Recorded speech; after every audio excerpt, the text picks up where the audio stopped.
on est ensemble jusqu'au bout. Et qu'on est avec un président, on est avec lui jusqu'au bout. On ne met pas ses émotions personnelles. S'il faut me défendre mon dialogue, vous défendez mon dialogue. C'est le dialogue des Gabonais. Et c'est devenu le mien. Parce que je veux que ça se réalise. Il n'y a pas à dire, je n'étais pas là-bas. Il n'y a pas à dire, il n'y en avait que 10 ministres. Il n'y a pas à dire, non, je ne sais pas. Non, vous devez assumer. Parce que quand on est une équipe, on ne marque pas les buts dans son propre camp.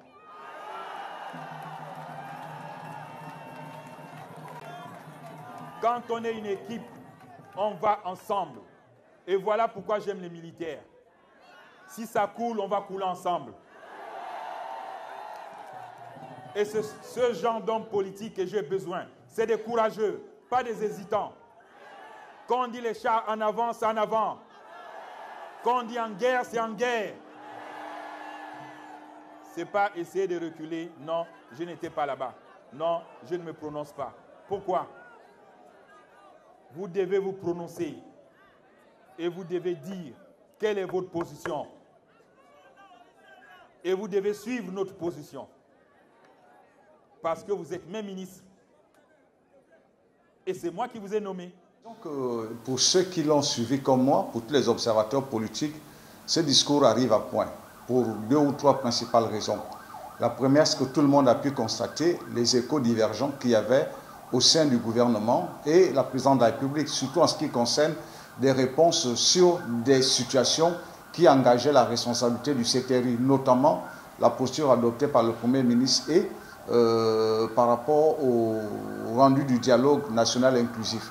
Le principe, par essence, c'est que lorsqu'on s'engage, on conçoit avec celui qui vous engage des limitations de ses responsabilités. Et ce n'est pas pendant qu'on est en exercice qu'on s'interroge ou qu'on se surprend à découvrir qu'on n'est pas responsabilisé sur tel ou tel autre aspect. Normalement, ce type de choses, c'est avant, on discute de l'étendue de sa responsabilité et des limites de ses responsabilités. Donc, le chef de l'État fait bien de rappeler aux uns aux autres qu'ils sont au gouvernement par la volonté du CTRI et que leur état d'âme en termes d'ambition personnelle ou toute autre attitude ne sied pas. Ils ont accepté de remplir une tâche, il faut qu'ils aillent jusqu'au bout en étant solidaires de tous les actes qu'initie le CTRI, ce d'autant plus que c'est le gouvernement du CTRI, c'est le programme du CTRI.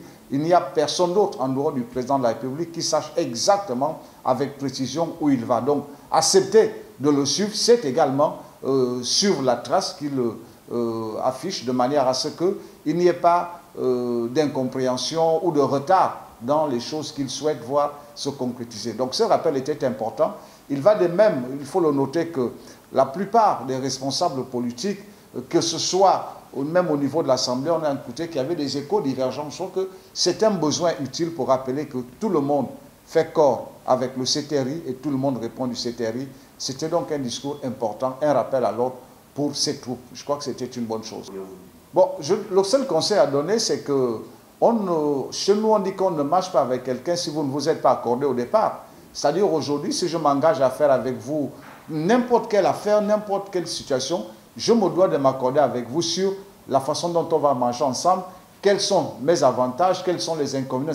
Une fois que vous êtes tombé d'accord, à ce moment, vous vous engagez. Donc, je suppose que ce soit les personnes politiques, civiles, recrutées par le CTRI, qui sont au gouvernement, que ce soit les membres de la société civile qui sont au gouvernement, que ce soit ceux qui sont au Parlement, chacun a dû, avec les responsables du CTRI, convenir de quelle était leur responsabilité. Personne ne peut donc se surprendre de l'orientation ou de la démarche adoptée par le CTRI. Ce ne serait pas véritablement, là je suis d'accord avec le président, on ne fait pas franc jeu.